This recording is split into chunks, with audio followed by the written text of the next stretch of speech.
خالد اسلام بارو coordinator to Hammad Azhar کا رمضان المبارک کے حوالے سے خصوصی پیغام، آئیے سنتے ہیں۔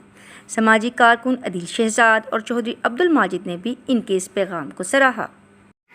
ایاک نعبد و ایاک نستعین۔ میرا نام میاں خالد اسلام بارو ہے، میں کوآرڈینیٹر ہوں میاں حماد اظہر کا، وزیر انرجی اور UC 107 پگچھٹی سے۔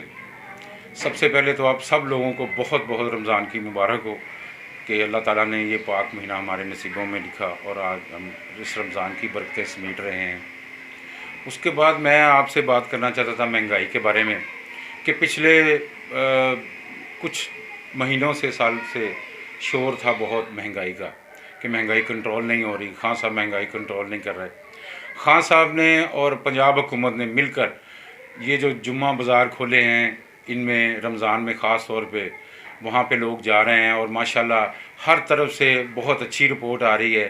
چینی جو ہے وہ 67 kg پر kg کے حساب سے وہاں میسر ہے، جو آٹا باہر 420 کا یا 410 کا ہے، وہاں 390 385 روپے کا مل رہا ہے۔ تو اسی طرح بہت ساری باقی چیزیں بھی، تو اس لحاظ سے عوام کے لیے ایک ریلیف تو ہے۔ اور کچھ لوگ یہ کمپلین کر رہے ہیں جی وہاں لائنیں لگی ہوئی ہیں، تو یہ جب غریب آدمی کے لیے کوئی ریلیف ملتا ہے تو غریب آدمی لینے کے لیے جائے تو وہ لائنیں لگ جاتی ہیں۔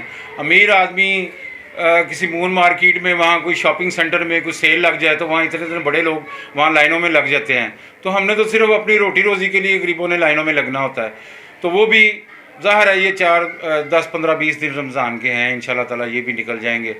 اور مہنگائی کا شور کرنے والوں کو خود جانا چاہیے، جمعہ بازاروں میں جا کے دیکھنا چاہیے لوگوں کو کہ لوگوں کو واقعی ریلیف مل رہا ہے، اور لوگ اس بات سے بڑے خوش ہیں۔ خان صاحب سے بھی بہت خوش ہیں اور پنجاب حکومت کی ایکٹیویٹی سے بھی بہت خوش ہیں۔